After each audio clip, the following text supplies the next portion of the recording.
కార్తీక్ అనేసి ఇక్కడ మాకు తెలిసిన అబ్బాయి, మా ఊరు అబ్బాయి. చాలా మంచి వ్యక్తి, చిన్న వయసు. ఇలా జరగడం చాలా దురదృష్టకరం. మా గ్రామానికి చాలా మంచి పేరు తెచ్చిన వ్యక్తి అబ్బాయి. కానీ బార్డర్లో ఇలా జరగడం అనేది చాలా దురదృష్టకరం. దీని ప్రభుత్వ పరంగా అయితే మాకు ఫోన్లు అయితే వచ్చాయి. ఇందాక లోకల్ పోలీస్ స్టేషన్ నుంచి ఫోన్ చేశారు, ఎంఆర్ఓ సార్ చేశారు, కలెక్టరేట్ నుంచి మెసేజ్ వచ్చింది, జిల్లా ఇంటెలిజెన్స్ ఆఫీస్ నుంచి మెసేజ్ ఇచ్చారు. సో అందరి నుంచి రెస్పాన్స్ అయితే వస్తుంది, కానీ ఆ అబ్బాయి లేని లోటు చాలా తెరలేని లోటు. సో దీనివల్ల ఏమంటే మా గ్రామం తరఫున మేము అడిగేది ఒక చిన్న విన్నపం. ఫ్యామిలీకి 2 అబ్బాయిలు ఉన్నారు ఆయనకి, కార్తీక్, రాజేష్. బాగా వాళ్ళిద్దరూ తండ్రికి మంచి చేదోడు వాదోడుగా ఉన్నారు.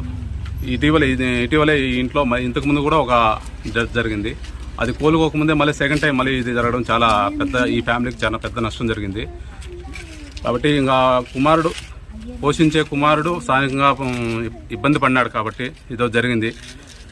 ఇంకా కుటుంబాన్ని మొత్తం పోషించాలని వ్యక్తి రాజేష్ అని పెద్ద కుమారుడు బాధ్యత తీసుకుంటున్నాడు. కాబట్టి అతనికి కుటుంబం కోలుకోవాలా, ఈ కుటుంబానికి మంచి మనోధైర్యాన్ని ఇచ్చి కోలుకోవాలని మా గ్రామం తరపున, ప్రభుత్వం తరపున మేము రిక్వెస్ట్ చెప్తున్నాము.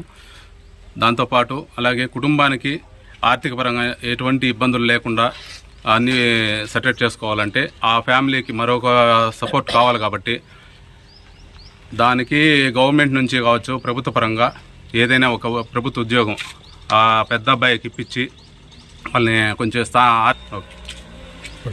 ఈ విషయమై మా కలెక్టర్ గారు, స్థానిక నాయకులు అందరూ దీని మీద ప్రత్యేక శ్రద్ధ చూపించి ఈ కుటుంబానికి అన్ని విధాల న్యాయం చేయాలనేసి, అదేవిధంగా ఆర్థిక పరంగా కూడా సపోర్ట్ చేయాలనేసి మేము లోకల్లో ఈ గ్రామం తరఫున మేము రిక్వెస్ట్ చేస్తున్నాం.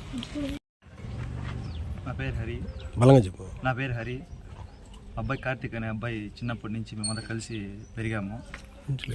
ఒకే స్కూల్లో చదువుకొని ఒకే కాలేజీ అంతా ఉంటుంది. అబ్బాయి ఆర్మీలో 2010లో జాయిన్ అయినాడు. అతనికి జాబ్ వచ్చి అతనికి పరిస్థితుల వల్ల చాలా కష్టపడి ఉద్యోగం తెప్పించుకొని వెళ్ళాడు. తర్వాత లీవుల్లోకి వచ్చినప్పుడు మాకు కాల్ చేసి ఇలా ఊరికి వస్తున్నాను అని ముందుగానే ఇంటిమేషన్ ఇస్తా ఉన్నాడు. తర్వాత బంగారపల్లి పోయి డ్రాప్ చేసుకొని పికప్ అంతా మేమే చేసుకుంటాను ఫ్రెండ్లీగా. ఇక్కడికి వచ్చినప్పుడు ఎక్కడన్నా లీవుల్లో టూర్ పోవాలన్నా అక్కడ ముందుగానే ప్లాన్ చేసి టూర్కు వెళ్ళాలి అని చెప్తా ఉన్నాడు. ఆల్మోస్ట్ ఇప్పుడు ఈ సందర్భం ముందు రోజు కూడా ఫోన్ చేసి నేను నెక్స్ట్ మంత్ 8th వస్తాను, మనం ఎక్కడన్నా వెళ్దామని కూడా ప్లాన్ చేసినాడు. ఈ డెత్ జరిగిన ముందు రోజు 4 o'clockకి మాతో వీడియో కాల్ కూడా మాట్లాడినాడు. మాట్లాడి ఈ విధంగా ఆపరేషన్ ఉంది, దాంట్లో ఉన్నాము అని చెప్పినాడు. అప్పుడు కూడా చెప్పాము మేము ఫ్రెండ్లీగా, వద్దు ఇప్పుడు ఫోన్ మాట్లాడొద్దు, తర్వాత కాలంటే మాట్లాడదాము ఈవినింగ్ అంటే, వద్దు పర్లేదు నాకైతే బాగానే ఉంది అని మాట్లాడినాడు. మళ్ళీ మరుసటి రోజు 11 o'clockకి కాల్ వచ్చింది వాళ్ళ ఫాదర్కి.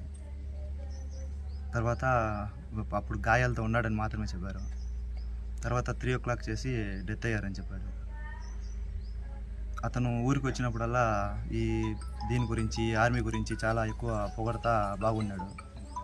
కానీ తన ఏదో రోజు అలాంటి పరిస్థితి వస్తుందని చెప్తే కూడా నాకు అలా ఎంతో గర్వంగా ఉంది, ఆ విధంగా చనిపోయేది నాకు ఇది అని చెప్పాడు.